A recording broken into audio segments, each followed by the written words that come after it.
Hey guys, so today I'm here with a comparison between the Verizon and AT&T iPhone 4. Now earlier this morning Verizon announced that they will be the second carrier in the United States to go ahead and pick up the iPhone 4. And it's actually going to be a little bit different. It's not just the exact same phone. They actually have made some pretty sizable changes to go ahead and support it on the Verizon network. So today I'm going to go ahead and go over all those changes both on the network side as well as just on the phones themselves to help you all make the best decision that you can about which one is going to be right for you. So to begin with, let's talk about the design.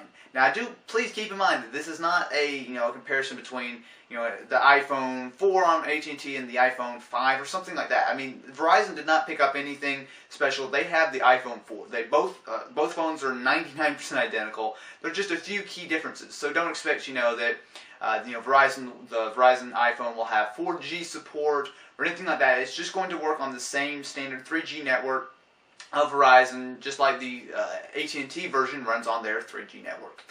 So some of the major things as far as the design goes is that the Verizon iPhone has a slightly different antenna. Now, of course, the AT&T iPhone has had a lot of issues as far as the Antennagate, where you hold it in a specific point, it loses reception.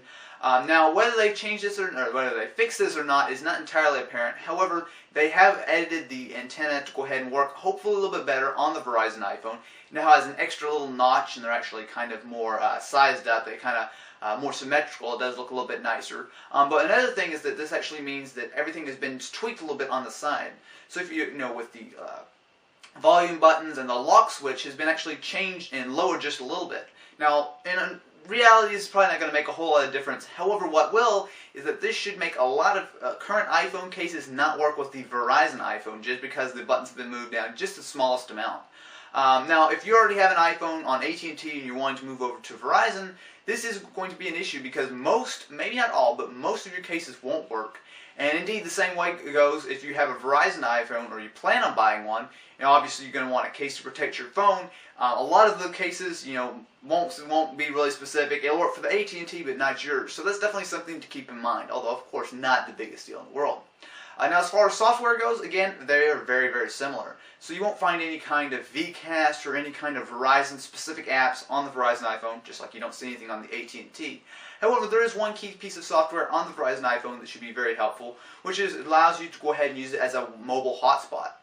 So using this on the Verizon iPhone only, you can go ahead and enable up to 5 different devices to go ahead and connect through the Wi-Fi on your iPhone 4 on Verizon. The way this works is very simple. If you've ever had a 3G card, or indeed a lot of other phones that Tether, it works very simple. You can go ahead and just plug in or you don't plug anything in, but it all goes through Wi-Fi. So maybe you have a game system like a PSP, an iPod, a laptop, anything you want that has Wi-Fi, it will go ahead and connect through your iPhone 4 and then go up and you can go ahead and get on the internet. So you can go ahead and share it with several other devices. Now, they haven't said anything about the price. It will be preloaded on all iPhones. Now, they haven't said anything about whether they will charge you extra for it, which I'm fairly sure they will, or you can go ahead and just use this for free. So we'll have to see about that, but at any rate, this is definitely a very nice feature that you can do on the Verizon iPhone. Now let's go ahead and move on to the networks themselves, which obviously are going to be the biggest draw. Now, here in the United States, AT&T has decent service some places, I will give it that, but for a lot of places, such as where I live, it's really just bad. It's just really bad. Whereas on Verizon, they have a lot better coverage that I've found, and a lot of other people kind of agree, just depending on where you are. Verizon does have really, really solid coverage. So that alone is going to be the #1 thing. If you get good AT&T service where you live, then that's probably going to be a good option. And if you get good Verizon service, that's going to be a good option. So if you live in a place like I do, where AT&T is terrible and Verizon is excellent, it's going to be a no-brainer. And likewise, if it's AT&T is great and Verizon is terrible, you're going to want to go ahead and go with that phone. It doesn't matter if it's speed, features, this, that, price, any of that. What matters most is that if your phone is going to work or not. So, in general, I found that Verizon tends to work better in a lot more places than AT&T does. You shouldn't notice any major speed difference as far as on the internet or anything like that. Although one thing I will give to AT&T's network, and it's a fairly important thing, is that on AT&T, let's say you have your iPhone, you're making a call, and then you need to get on the internet, you need to go look up something, maybe you're on a call and you say, hey, let's go find a restaurant to eat dinner tonight. We can do that. You can do simultaneous voice and data usage. On the Verizon iPhone, this is not going to be the case. If you're on a phone call, you're not going to be able to get on the internet. And likewise, if you're surfing on the internet or anything like that, you get a phone call, you're going to have to get out of that and go over to the call. Now, this is not one of these huge deal breakers or anything like that, but it is definitely something to keep in mind. Now, the last thing I want to talk about is price.